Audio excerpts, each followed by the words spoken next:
No blunt.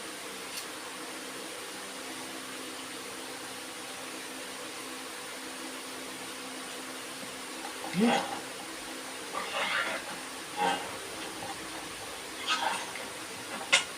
Shit.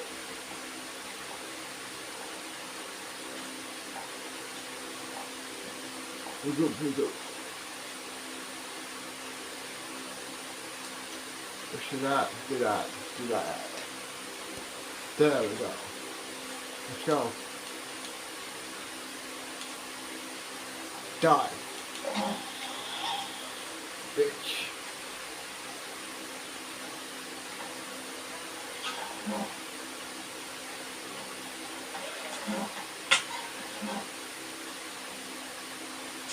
Much more powerful white shape. Such a dark shape.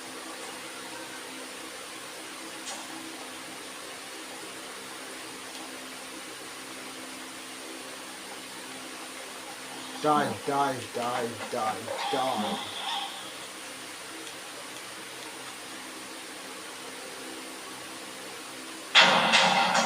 Bitch.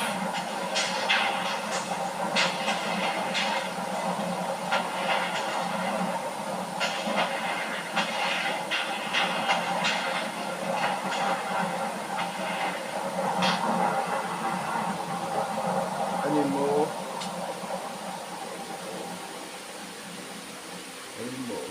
Stretch.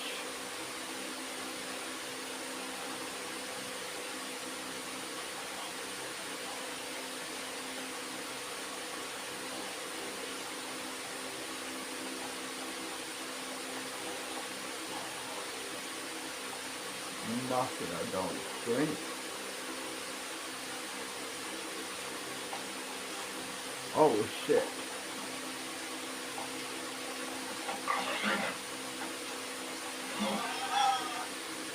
Bitch.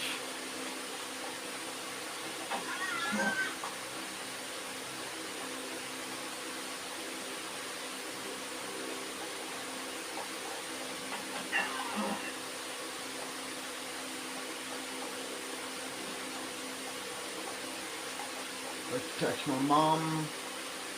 I got rid of baggage.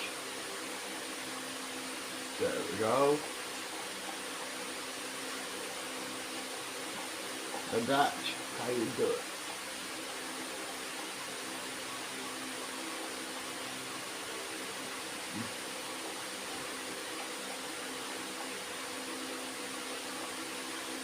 But there's no invaders.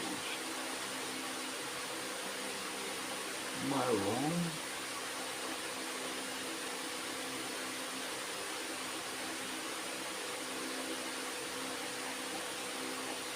Yeah. There are no more invaders here. Oh. And I can just sit. Now I can just sit down and relax.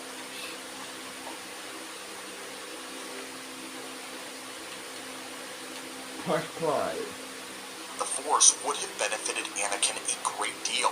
One of the primary reasons he began to search his feelings and turn to the Council was that Anakin believed that there were things about the Force that they were keeping from him, which was true. Mace Windu foremost did not trust Anakin with any knowledge of the Sith or the dark side whatsoever. But had the Council not been so secretive with Anakin, had they been more trusting of his abilities, he could have studied a few techniques, harmless ones like Machu Daru, and his faith in the Council may have been restored. Had he been allowed to look over forbidden holocrons, perhaps he would have learned that Palpatine was full of lies. There was no way for the dark side to save Padme, at least not on the surface, and the domino effect starts all the way back with having Anakin be a part of the Sentinels. While being a Jedi Sentinel certainly would have benefited Anakin on a personal level, we cannot deny that there is one major wrench in this argument. Anakin Skywalker loved battle. Sentinels were often undercover, living amongst the civilians, and even in the Clone Wars, it was a very rare sight to see the golden blade of a Sentinel, as they were only supposed to fight as a very last resort. As soon as they brandished their lightsaber, their covers which they had spent months developing or years maintaining would be blown to oblivion. A great deal of the battles during the Clone Wars and Republic operations were only successful because Anakin Skywalker was present there. He thought of something that no other Jedi would have thought of, saw something that no other Jedi would have seen.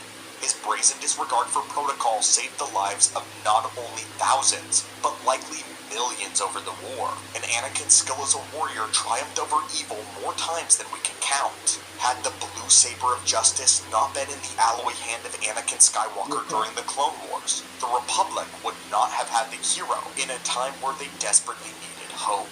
As fantastic as his skills and mental health would be as a Sentinel, the Clone Wars would have gone very different if any other general were leading the 501st. But now we turn it over to you. You've heard our reasoning, and you've heard the counter-argument. So what do you think? Should Anakin Skywalker have been a Jedi Sentinel? Would the galaxy be better or worse off because of it? Let us know your thoughts and reasoning in the comments down below. Again, guys, thank you so much for 1.6 million subscribers. I couldn't have imagined this in my wildest dreams, and may the Force be with you. Watching the video. You know what I mean. Acolytes, the archives have been expecting you. At the end of Return of the Jedi, the Death Star 2 was blown out of the sky above Endor, and with it went the Emperor. At least as far as most everyone was aware. The news quickly began reaching around the galaxy, and many planets were collectively celebrating the fall of the Empire and the death of Palpatine. However, many are not aware that this moment was not the end of the Galactic Civil War officially. In fact, the war would continue for almost another year and a half, although it was heavily one-sided since the Emperor had fallen. In canon continuity, we know that the rebellion would rise to become the New Republic, and the Emperor would meet their final end at what we learned to be the Battle of Jakku. But what all led up to this battle? How exactly did the Empire begin to break down? Why did they become such a fractured group of warlords that we know them as by the time of The Mandalorian? And could Thrawn potentially bring them all back together? Well, my friends, it's time to actually dive into the datacrons of canon continuity and bridge the gap between Endor and Jakku, attempting to document